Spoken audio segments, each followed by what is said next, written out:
Department of English and Comparative Literature Studies, and you will be pleased to know that we have him. Uh, I don't have words, to be very honest. That person like of his eminence and simplicity, they are rare. And when I first time talked to him, he was so, you know, open up, and he was very much interested um, to take a lecture, and without any, any other hesitation, he gave his consent. And you will be wondered to know that he was there at that university as the acting vice chancellor. So we are really overwhelmed, sir, by your gracious presence, and our joys knows no bound to have such an experienced and seasoned academician and scholar at par. May I now request our one of the PhD scholars, Ms. Prathma Sinha, to provide your brief introduction to us. Okay. Sure. I, Prathma Sinha, behalf of Department of English, Sachi University of Buddhist-Indic Studies, extend my heartiest welcome to Professor Dr. Jaydeep Singh Dodiya ji. It is an honor for us to have such a profound scholar among us today. It is matter of great delight to provide brief introduction of respected Professor Dodiya ji before all of you. He is currently professor at Department of English and Comparative Literary Studies, Saurashtra University-Rajkot, Gujarat. Active in academic governments of his university, he has served as the member of Senate, Syndicate, Academic Council, and Board of University Teaching of Saurashtra University, and has served as the president of Saurashtra University Teachers Association for many years. He has a diverse educational background as he holds the degree of MA, PhD in English Literature, MA in Political Science, LLM in Human Rights and International Humanitarian Laws, and B.Ed. His areas of interest include Indian writing and English, new literature, Parsi fiction, English language teaching, English grammar, international humanitarian laws, Gujarat state politics, and university administration. More than 30 students have been awarded PhD degrees under his supervision, and 8 PhD scholars are working under his guidance presently. More than 40 students have been awarded MPhil degree under his guidance. He has authored 7 books besides the publication of monogram on Indian writing in English. Dr. Dodiya ji has edited and co-edited a number of critical books. He had been very proactive as the in-charge Vice Chancellor, Saurashtra University, Dean of Faculty of Arts, Head of Department of English, and President of Indian Association for Canadian Studies. He has represented his university at various international seminars and symposiums held in several foreign universities, including Malaysia, Germany, and Canada. He had also visited New York University, Toronto, Canada to attend the meeting of Board of Directors held in June 2013. He has worked as a nominee of Honorable Chancellor on several selection committee meetings in Gujarat for various academic positions. Respected sir, really, we are very lucky to seek your blessings today. And for further proceedings, may I now request respected Dr. Navin Mehta, sir. Sir, please. Thank you. I think we are very fortunate to have him, and I already told you that person of such great eminence and at the same time very down to earth. So without any further delay, I don't like to be a barrier between sir and you. And even I like to also listen his lecture with great eagerness. May I now request very respected Mr. Dodiya ji to deliver his address. Welcome, sir. Okay. Thank you, Dr. Navin Kumar Mehta and Prathama for introducing me at length. It's my pleasure to be here today because your Honorable Vice Chancellor, Dr. Nirja Gupta, has been an eminent educationist in our state, Gujarat. As Professor of English, I know her very well. She has contributed a lot to of course, administrative and academic output of our very prominent university, that is Gujarat University of Ahmedabad.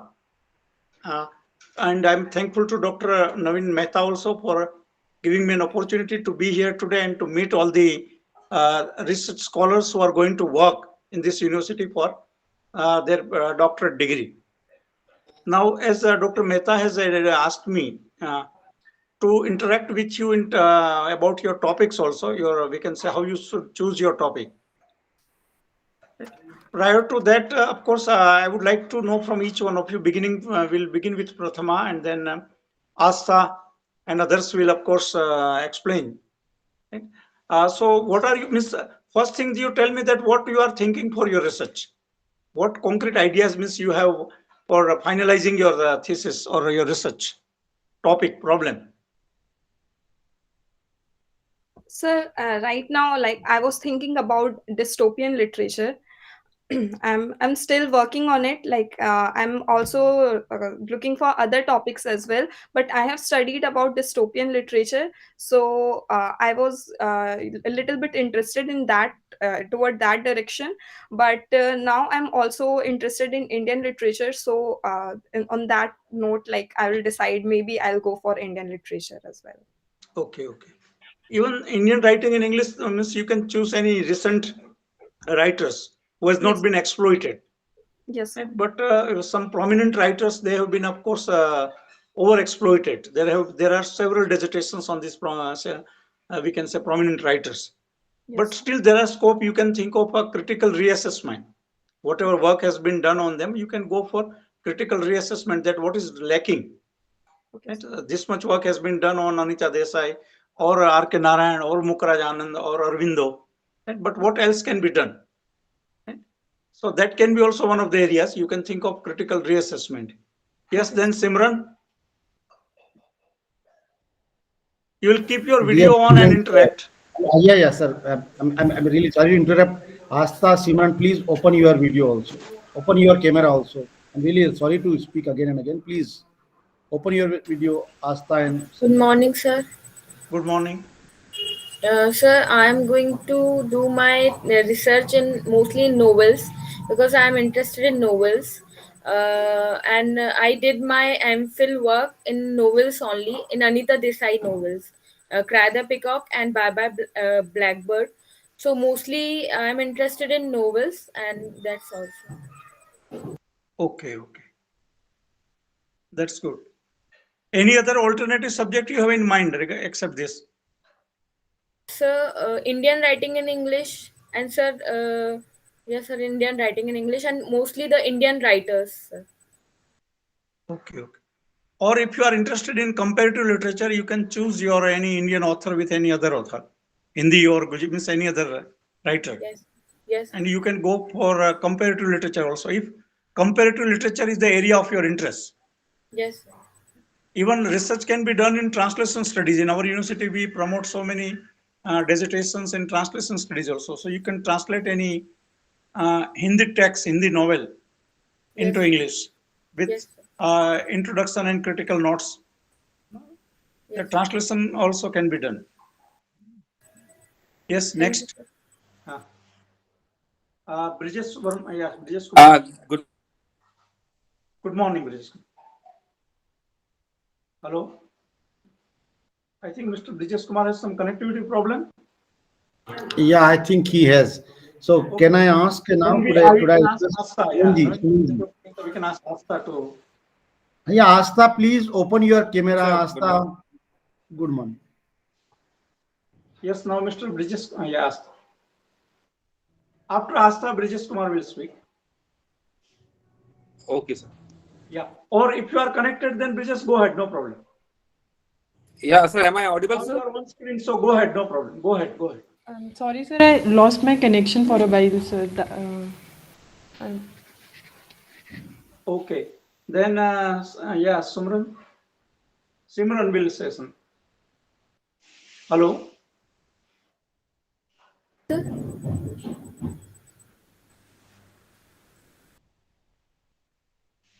Ji sir. Am I audible, sir? Brajesh ji, are you there? तो बोलिए please. Speak. Yeah, Yeah, very audible, much. audible. Go ahead. Uh, yeah, thank you, sir. Sir, I am looking forward to something mythological part of comparative with the Gita and Ramayana. Ramayana has some Kand also. So I'm looking kind of that Indian literature, of the epic literature, with analytical or comparative study with some English literature. Very nice. Yeah, that's good. A lot of work can be done in epical, of course, traditions. The Ramayana and Mahabharata, they are, of course, two great Indian epics.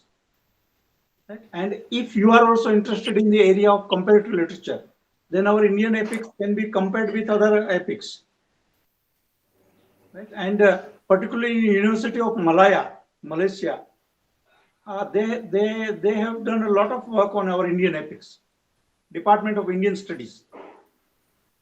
Because I had been there to this university once, and they had organized one international conference on the Ramayana and Mahabharata.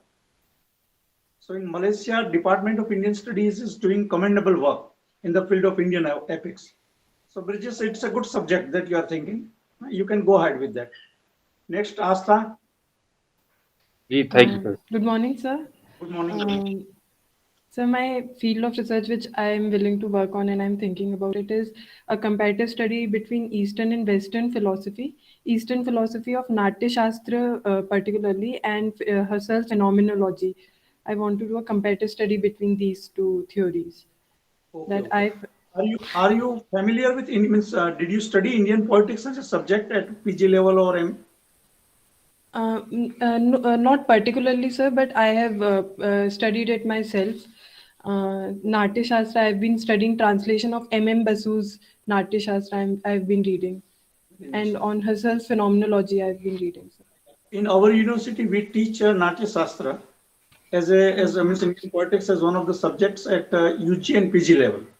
Yes, sir. And we promote so many PhD dissertations also in the field of Indian politics, because it's our own background where people can Yes, sir. Explore certain new horizons or something new can be contributed. Right, sir. A lot has been done on Western backgrounds, Western literary theories, and even we can say the criticism and all of that. But Yes, sir. we should focus on our own background, on our own literature, on our own ethical traditions. So it's really appreciable that most of you are thinking seriously on working on Indian authors, Indian politics. That's a good thing. Next, Simran. Yes, sir. Before Sumanji, I will give you brief information that we have two abroad students. Okay. Sumanji Kapoor from New Zealand and Reena Georgi from USA. Very And nice. they are basically from two different lands. Yeah. And they are part of our Department of Diaspora Studies, which is under the able guidance of our none other than Honorable Vice Chancellor, Madam. So definitely she will be the supervisor of both of these students, doctoral students. Okay. So now Sumanji, please kindly go ahead with your introduction. Your mic is muted. Good morning, sir. My thoughts are around a few topics, but we will have to discuss it with Nirjaji. That the first and the most important is women of diaspora, women of Indian origin, those who migrated to different countries, the challenges faced by them, or something for the hospitality industry, teachers, in family violence. These are, the blur, some points in my mind, but the proper shape will be given with the discussion of Dr. Neeraja. So, and it is not that a Hindi language is also included. A point in discussion in my research. So how it should be done, still need to make some shape of it. Okay. But anyway, Suman, you have some concrete ideas in your mind what you are going to do, and you have a very experienced and able supervisor of Vice Chancellor Dr. Nirja Gupta's caliber. who has Ji. done a lot of work in the field of diasporic studies, international studies in Gujarat state. Hmm. So under her guidance, you will be able to do very genuine research, and it will undoubtedly contribute to knowledge. Yes, But yes. you have some time to think over the topic. Once your subject is finalized, then there are less opportunities to make any correction. But before it Hmm. is, before you finalize it, of course, you can make some modifications. You can think over it. And, Ji. I have just kept it aside because I have not discussed with her and looking okay. for a proper opportunity Yeah. to have the discussion at length. Then the final topic will be done. But Okay. in the end, it should be useful to our community. It will be useful for Yeah. people who are migrating from India Very good, very good. as a So, Suman, student or as really, a you are teacher or thinking of a whatever. very relevant research. Research will be useful to the society, means genuine research, which may contribute Yes. to knowledge. So Mm. that's really good. That what you are thinking is excellent, and you should go ahead. Yes, and it can be comparative in 3 countries at least where I have worked and stayed and with my experience, and we can Yeah. add that. That is England, India, in New Zealand. Very nice, very nice. 3 countries, any comparative, any 1 point comparative. It Yeah. may be family violence, which is a topic, which is a silent topic, and people don't want to talk about that. Yeah. Domestic violence or family violence. Domestic violence, yes. Yeah. Anyway, but domestic violence is a big issue in India, but I have no idea whether in New Zealand or in your means. Absolutely. When we migrate from India, we bring a guttery, our, we come with bag and baggage. We come with all those ideas. Yeah. We don't change. Yeah. Neither Ideas go men wherever other change. people go. It's the Yeah. same. Right. Hmm. And Right. it is more challenging because the culture is different here, and we want to just force our Indian things there. Hmm. Even cultural differences are there, but still, no people even in diasporic background, they have to move with the time. When you have True. exposure to new culture, What you are saying is perfect. I also think the same way, but there are people, they don't want to change. They get yeah. lots of cultural, and ladies get a lot of cultural shock because, and students think, what should I do? Should I go this way or should I go that way? This is prohibited in our Indian culture. However, it is very common here in Western culture. But So in the countries, something. see, someone in the countries where law and order situation is very strict, right? There are, I So think that I am of the view that there are less, we can say, scopes of domestic violence incidents. no, no, you are So there, wrong. That's why it my occurred research is everywhere. So focusing we on had that. to, our parliament had to constitute a law, Domestic Violence Act 2005. In 2005, Here, they, the law is very strict, sir. Law yeah, is very strict. But what I'm trying to narrate, that when we migrate from India, we bring the same thing, like dowry system. They bring yeah, the girls over here, they marry them, and then they pressurize for money, gold, you yeah. know, and many of them, like, they are living with some white girl, and then they bring the girls from India, and with marriage, after marrying, and Oh, just the girl is like nowhere. So we try and help such girls, abundant brides, I must yeah, say. The yeah, proper word is abundant brides. So yeah. these are very sensitive issues, and I don't know what Vice Chancellor ma'am thinks, because she knows very well. Yes. Yeah. No, she can also understand this. It means you, the Uh-huh. research scholar and the supervisor, both being women, can understand women's plight in a better way. whether it is in New Thank Zealand, you, sir. India, or in any part of the world. So, Ji. So the men folk, like, they don't want to work, whereas here 50-50 situation is. Men okay. has to No, cook also, men have to look after children. However, India is also modernizing. I'm not saying that, yeah, but yeah. the But it family will be good structure is anyway. different. If you are comparing the three nations, focusing on this issue of domestic violence Hmm. reflected or depicted in literature, Hmm. then it will definitely be a very good work. Yeah, as far as gender. Hmm. Okay, now Asta. Yes. Last. Yes, sir. Now I tell think me what everybody your is done. research. Everybody is done with their, Asta already told us about her phenomenology and that Bharat Muni's Natya Shastra. Okay. I think everyone is over now. So kindly, Okay. sir, please. Okay, fine. See, today actually I have been given a topic by Dr. Mehta that I have to talk on Aurobindo's Savitri. I think some of you have certain ideas about Savitri. Is there anyone who has studied Aurobindo as one of the writers at UG and PG level? Prathama, have you studied Sri Aurobindo or his great work, Savitri? In my master level we didn't have Aurobindo in our syllabus. Okay.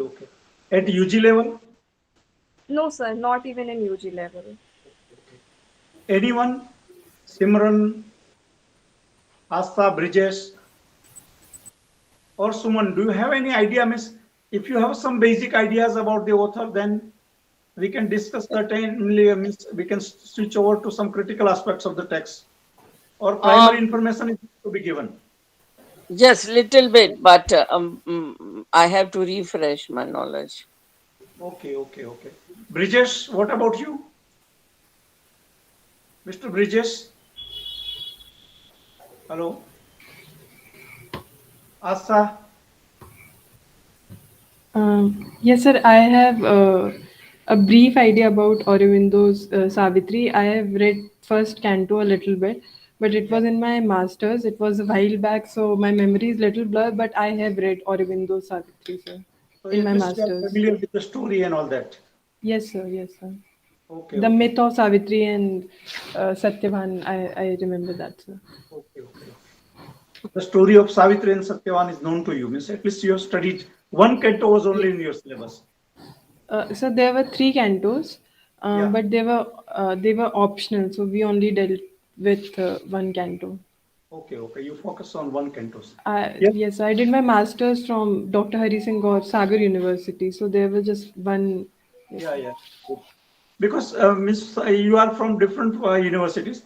So in some university, Aurobindo is taught. Aurobindo Yes, sir. Savitri is taught in syllabus. Some universities do not offer Aurobindo's works at UG and PG level. It depends. Yes, sir. Yeah. Simran, what about you? No, sir, it was not in my syllabus. Okay, no problem. So at least Asta has some idea because she has studied one canto. Anyway, so Yeah. we'll talk Yes. about the primary background also. See, in our university, occasionally, of course, a few things related to Aurobindo, of course, is taught. And Aurobindo has very huge contributions to poetry, plays, and criticism. So, keeping this thing in mind, I and one of my former teachers, Dr. Amruta Paresh Patel, we edited one book, Perspectives on Sri Aurobindo's Poetry, Plays, and Criticism. So, in first part, of course, we talk about introductory aspects. Then there are a couple of chapters we, of course, edited on Aurobindo's Savitri also. So this book, of course, can be of some help to you to understand Aurobindo as a creative writer in the best possible manner, because it focuses on Aurobindo's poetry, plays, and criticism. Some biographical details about Aurobindo that I would like to focus. Sri Aurobindo was born in 1872 and passed away, died in 1950, 1950. A well-known Indian nationalist, poet and yogi, a very great spiritual personality also. Lived in England from 1879 to 1893 and had a through Western education. See, the best thing about Aurobindo is that he had a very good exposure to Western education. He had excellent, of course, uh, exposure to several Western ideologies. And this is the reason, no, he's even, the way he writes English, means his language also looks like that he is a native writer. During the next 14 years of his life, he's, of course, he's spent in Baroda as a vice principal and professor of English and French. He turned to the ancient cultural heritage of India and devoted his time in study, teaching poetic composition, yoga, and secret revolutionary activity. These days, of course, we are focusing so much on yoga and education pertaining to yoga. But long back, decades back, Aurobindo had some concrete ideas about yoga. That we should, of course, turn ourselves to yoga and we should do yoga regularly. That is very much necessary for our physical and mental health. But these days, our government of India and even various state governments are, of course, trying their best, and they are focusing a lot on education pertaining to yoga, and even they wish that their employees, their students, their teachers, they should do yoga regularly.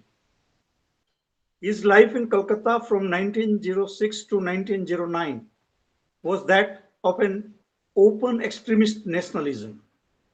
His days in Alipur jail did not brought for him suffering as it was expected by the British. He was a great nationalist also.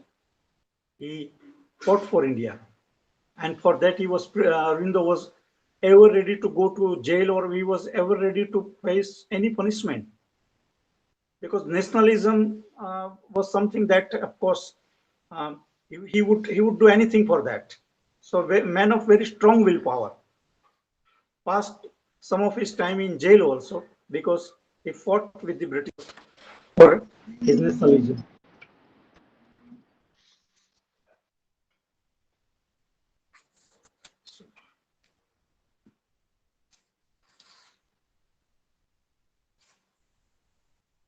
Am I audible? Audible? Hello? Yes, sir. Yes, Yeah, sir. audible.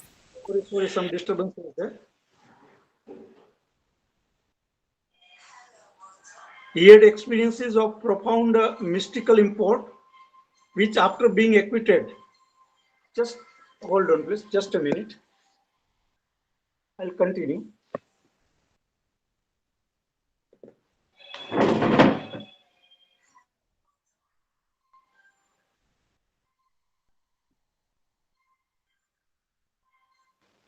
Hello?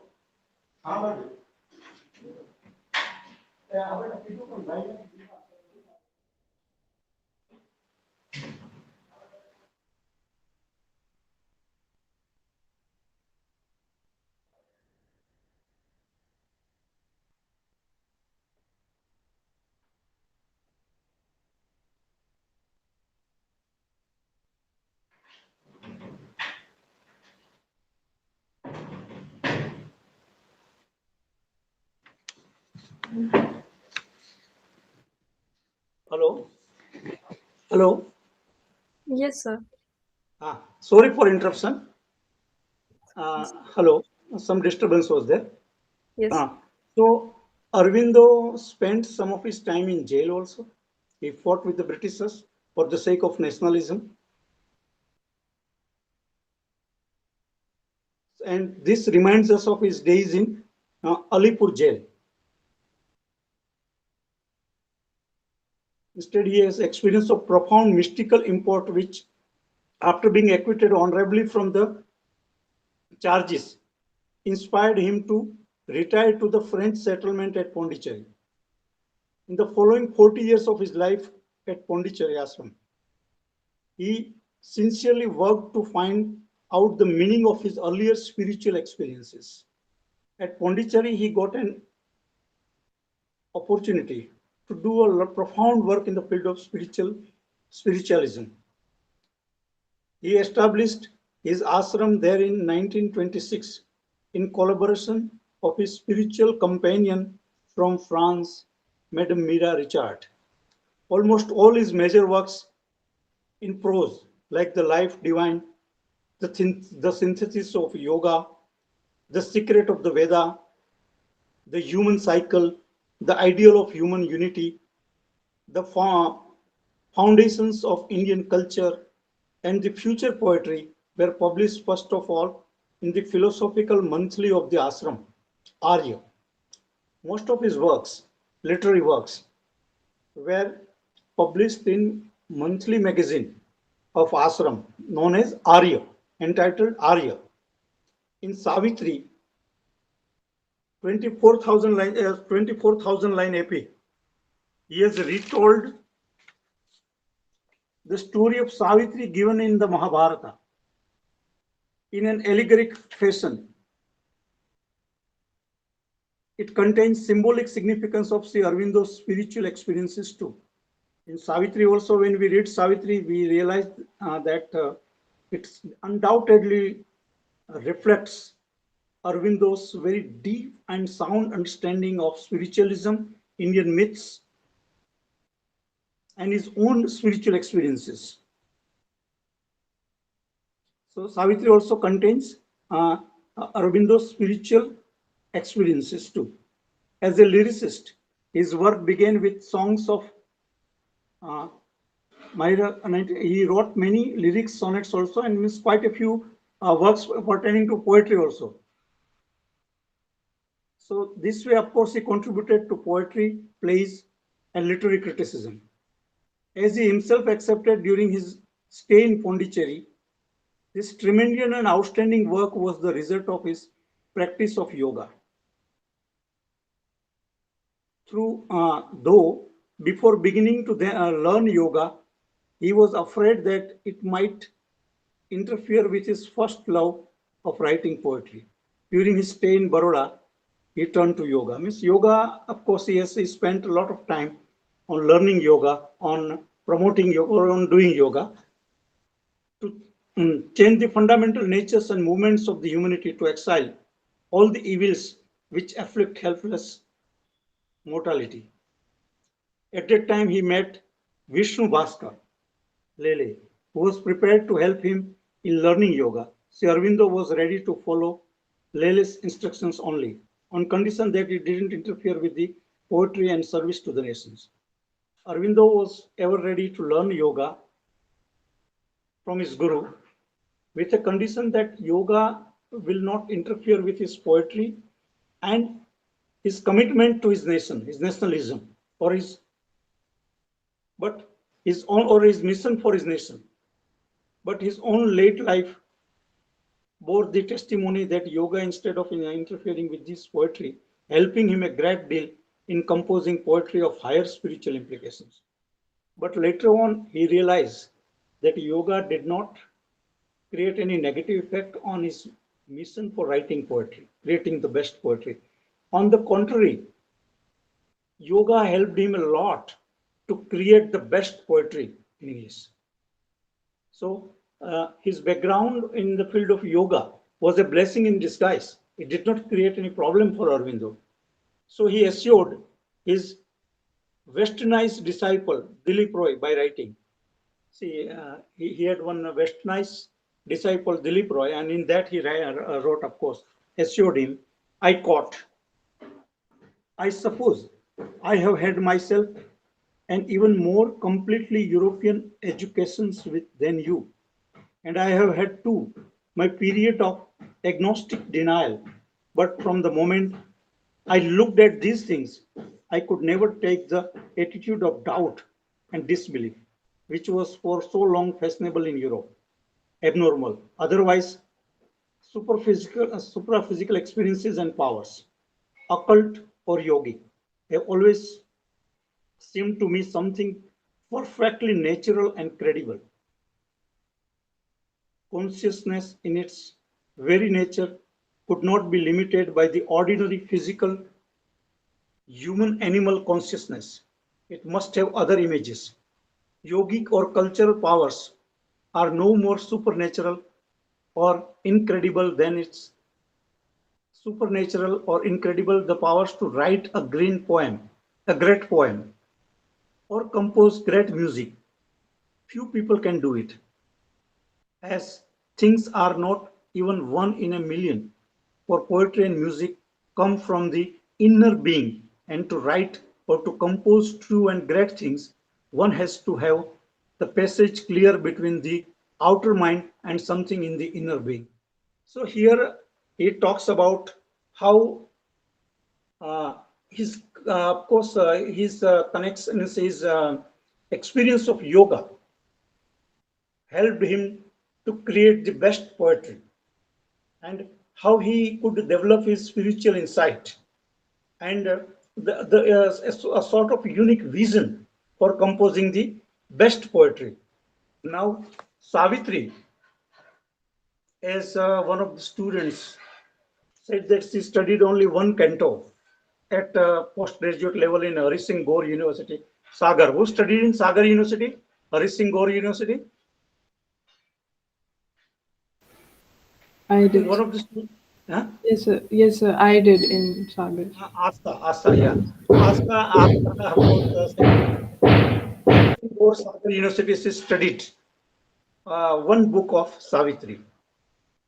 The idea has been taken from Indian myths, of course, Mahabharata.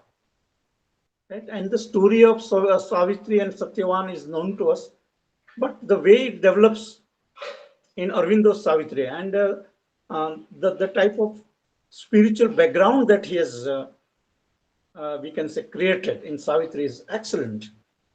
I quote from one of our introductory notes. See, Aurobindo's Savitri is an epic poem of high spiritual challenge in the yoga or divine union or goal of self-realization it presents. Its spiritual conception is so all-embracing, so integral, that it gives birth to a power which transforms life on earth to a life of divine activity, rather than reading to an escape from life. Aurobindo portrays in living drama the within of a king's soul through progressive states of consciousness to nirvanic heights and beyond to summits never reached before. The poet reveals how at meditation speaks at one with God, where many people stop their search. He becomes aware of presence of God's consciousness, power, and bliss, which he calls the Divine Mother. He relates how this boundless love and wisdom comes down to transform darkness into light, the unreal into the real, and death into immortality. I unquote. See how Aurobindo got this idea of Savitri as far as story is concerned from Mahabharata. This part we will discuss now. The famous Mahabharata legend of Savitri and Satyavan, the story of love conquers death. It's a very common story that most of us we have heard. We, as only out of 5 participants, only Asta has some idea to Savitri. The rest of you have not read Savitri, or you did not study Savitri as an epic at your UG or PG level. So similarly, all of us might not have read it, but since it is an epic, it's a unique work, we have certain ideas about Savitri and Satyavan, that how love conquers death. It's a very unique story. If we narrate the themes, entire story in 3 words, then of course Savitri's immortal spiritual love for Satyavan conquers death, and she of course brings her husband's soul back to physical body, and he of course conquers death. She conquers death, and finally she gets her husband. So famous Mahabharata legend of Savitri and Satyavan, the story of love conquers death, is made the basic symbol of this mystic scripture of divine life on earth. The legend narrates the story of a noble and virtuous king, Aswapati, performing all kinds of austerities in order that God might be pleased and grant him a child to uphold his kingdom. After 18 years, the goddess Savitri, wife of the divine creator, issues forth from the sacrificial flames and promises the king a radiantly spiritual daughter to spring from her own being. That's a mythical background. The child is born and is named Savitri. When she becomes matured, kings and princes, overwhelmed by her divine character, dare not ask her hand. So her father sends her forth to seek her own lord. Actually, for Savitri, getting a suitable match was a problem. Many kings, many princes hesitated a lot to come there with a marriage proposal before Savitri's father. But at this stage, Savitri's father himself said that, okay, you go in search of a suitable match for you. You try to find out. To seek her own lord, her heart finally finds Satyavan, the faithful son of King Dyumatsena, a blind and exiled king who lives in a forest hermitage. This king was, of course, he was the Satyavan was the king of. He was the son of a king who was exiled, who was punished, and he was living in the forest. His father was living in the forest. When Savitri comes to declare her love to her father, she finds him talking to Narada. And at that time, Savitri's father is interacting with Narada. The great heavenly says, when Narada hears Savitri's words, he warns that Satyavan is destined to die in a year. Narada says that, see, this marriage will not be a very happy marriage. Because in case Savitri marries Satyavan, then Satyavan will die or within a year. The parents tried to persuade their daughter to choose another, but in vain.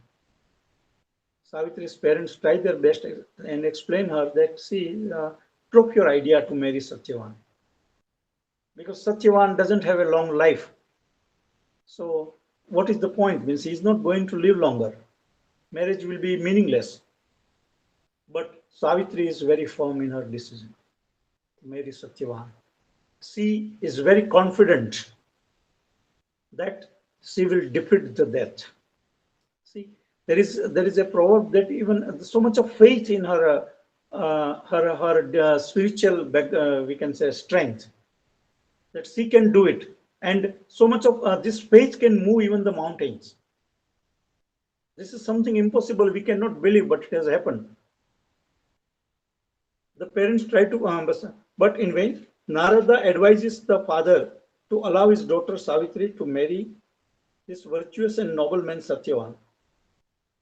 But finally, Narada said that if your daughter is very firm, she doesn't want to change her mind, let her proceed, no problem. Let her marry Satyavan. So the princess is, of course, now princess now marries Satyavan and Savitri then follows him. Time and year, and Savitri, after her marriage with Satyavan, lives a simple, quiet life in the forest. She pleases all with her noble virtues and love for Satyavan. She emerges as a very noble woman, noble daughter-in-law at Satyavan's family. And she pleases all because she was a virtuous woman. But Narada prophetic words are always present in her mind, but she does not express her inner feelings. She has Narada's words in her mind. She cannot forget it. That one day something is going to happen which will be very tragic in her life. When the appointed day for the Satyavan's death approaches, Savitri fasts and prays a lot, and she begs permission to follow her husband in the forest. She is granted a request. Her in-laws grant her a request that okay, you can go with Satyavan. In the forest, after a few strokes, Satyavan falls smitten with pain, and Savitri, stricken with grief, sits and holds her head in her lap. Satyavan is almost breathing his last. Suddenly, she beholds Yama, the god of death. She interacts with Yama furiously and argues with him that why are you here? Why do you want life of my Satyavan? Then Yama takes the soul of Satyavan and proceeds southward. Savitri follows him. Time and again, Yama turns to stop her, but with wise and appealing words, she moves him to grant one boon after another. On the way, Yama tries to dissuade Savitri repeatedly. That why are you wasting your energy, time, and everything? The person who is coming with me is not coming to will never be allowed to go back. So why do you waste your time, energy, and everything? Please go back. He argues, but Savitri, a very noble, very virtuous, and a very powerful woman, is very firm in her decision. She doesn't want to step back. She has made up her mind that she will go there, she will follow Yama, and she will bring back the soul of her dear husband, Satyavan. She is very firm.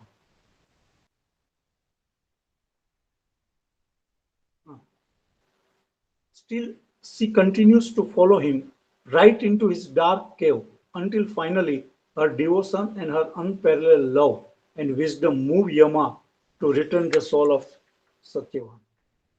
See, love begets love, and the type of love Savitri exhibits profusely for Satyavan touches Yama also. He is also very much impressed by Savitri's love for her husband. And he changes his mind that he has to change his decision. He usually doesn't allow anyone to go back, anyone's soul to go back. But here he is helpless. He has to allow at least Savitri to take her husband's soul back to his physical body, which is lying in the forest somewhere. Savitri comes back to the woods where her lord's body lay and woos the soul back into the consciousness, and together they return to their home, and all the boons promised by Yama are fulfilled. See, such a very interesting story as such, that it's not possible for a human being to become alive again once he is dead, but it is Savitri who does it. She does a miracle.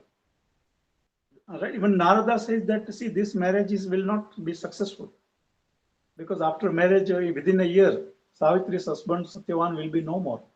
So marriage is not advisable. But Savitri was very firm that she will conquer that. Her love will conquer that.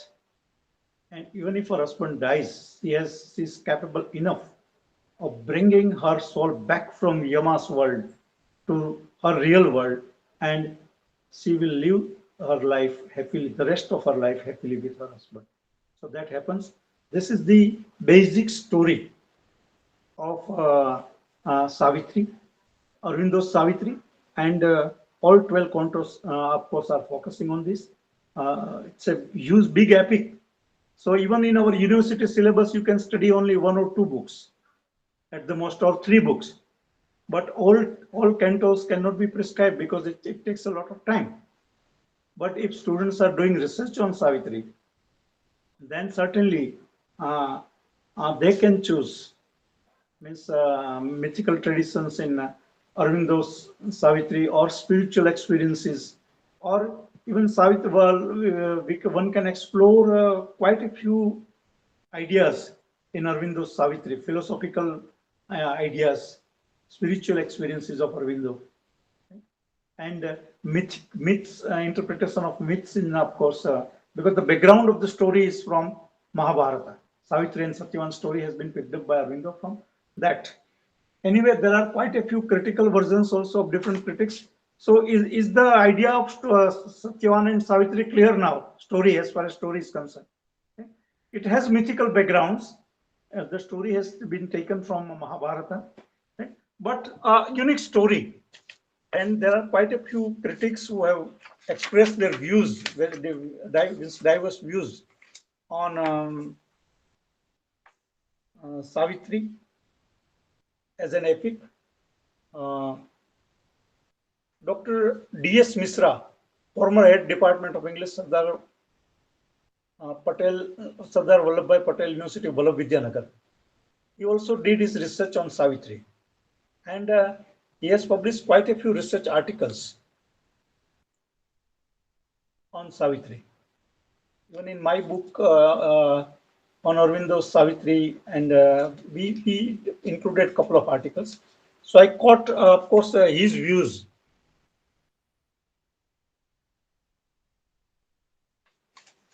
That how Savitri can be considered as an epic. He says, Dr. Misra, I quote, that Savitri as an epic of the soul. So Savitri has the outstanding features of both primary and secondary epics. It is in reality a new kind of epic poetry from the viewpoints of its theme and techniques. Unlike the Divine Comedy and Paradise Lost, it deals with spirituality. So it is appropriately regarded as an epic of the soul. See, Aurobindo explains the epic of the soul as follows. I quote Aurobindo's views. The epics of the soul means even Aurobindo, in his own words, considered Savitri as an epic of the soul. So once again, I unquote Dr. Misra and quote Aurobindo. The epics of the soul must inwardly seen as they will be by intuitive poetry are his greatest possible subjects, and it is this supreme kind that we shall expect from some profound and mighty voice of the future. His indeed will be the song of the greatest fight that will reveal from the highest pinnacle and with the largest field of visions the destiny of the human spirit and presence and ways and purpose of the divinity in man and the universe. I unquote. So even Aurobindo, in his own critical comments on Savitri, has considered Savitri as an epic of the soul, and how it differs from other epics.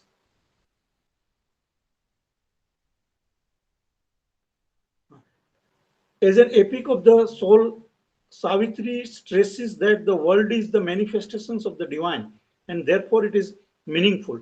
It also reveals that man is not just an image of clay. He is really a son of God.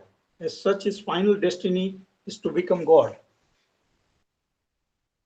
Savitri, as it has been recorded, tells the story of love that conquers death, but it also narrates adventure of spirit from the inconscious to the superconscious. Besides, it presents that man is to emerge as a superman after the descent of the supermind in the terrestrial consciousness. It is to be noted that the essence of Savitri takes place only in the soul of man. Ashwapathi's journey and Savitri's quest for the soul are really the limitless extensions of the psyche. Furthermore, Savitri conquers death with the help of her spiritual powers in the subtle plans of consciousness. And the scope of Savitri is as wide as the cosmos itself. It is in fact long enough to show that the life divine can be established on earth and that man has his soul which can transmute his physical being into, of course, super being. So, epical traditions or Savitri as an epic, Savitri, of course, as an epic of soul, there are quite a few interpretations from various critics on Savitri. A lot of, we can say, research articles, dissertations also are available on Aurobindo Savitri. Mehta sir, what time is it? Dr. Mehta? I think it's 12 at the clock. So Oh, we have to stop here. And yeah, my problem is I have one lecture at 12 o'clock in my department. yeah, I understand. I can understand, sir. My students also are waiting. Yeah. So really, it's a very nice to have your Yeah. lecture today, and you have covered, I think, each and every aspect from the first canto to the last canto. But as you are very rightly pointed out, in the university system, we cannot keep all the cantos at a go. Only one or two cantos are there. And what I have found that you started from even giving us a very succinct and very pinpointed information that it is a legend and a symbol, and 24,000 verses are there. It took 20 years for Aurobindo to write. So it even in his own words, as you rightly pointed out, eternity in words, eternity in words. And even in his preface or whatever you like to call prologue, the future of poetry, he says, true beauty of poetic imagination and creation. So even you tried to cover Aurobindo not only as a philosopher, as a thinker, yogi, but a nationalist on top of all. So I think even you very briefly, but in a very beautiful manner, narrated the gist of the story or the summary of the story. That the story has been taken from a great epic Mahabharata and from Prativarta Mahatma Parva. That is the chapter number 291 to 297. So Avanakya Parva is there, and from there, I think Aranakya Parva is there, and from there you have taken. So love, I think it conquers all. It has been said in the Chaucer's prologue to the Canterbury Tales. So here, same, a similar situation is there for Savitri, that towards the end, she wanted to, have her husband, and she got him divine life on earth. I think you rightly pointed out. Thank you very much, sir, from the bottom of our heart. I think he left the meeting, but we Yes, sir. should continue. He may join. So we should continue, and we should, I ask Prathma to propose vote of things. Yes, sir. He may join again. He may join again. Okay, sir. I would like to express my gratitude to our Honorable Vice Chancellor, Ma'am, Professor Dr. Neerja A. Gupta, and respected Registrar, Professor Dr. Alkesh Chaturvedi ji, for making this session possible for us. I extend my gratitude to renowned Professor Dr. Jaydeep Singh Dodiya ji to spare his precious time from his busy schedule to deliver such an informative and knowledgeable lecture. I would like to thank Dr. Navin Mehta sir, Head of Department of English, for his guidance and for organizing such a beneficial lecture series for us. Thanks are also due to all those who directly or indirectly involved in organizing this event. Thank you, everyone. Uh, Thank you, everyone.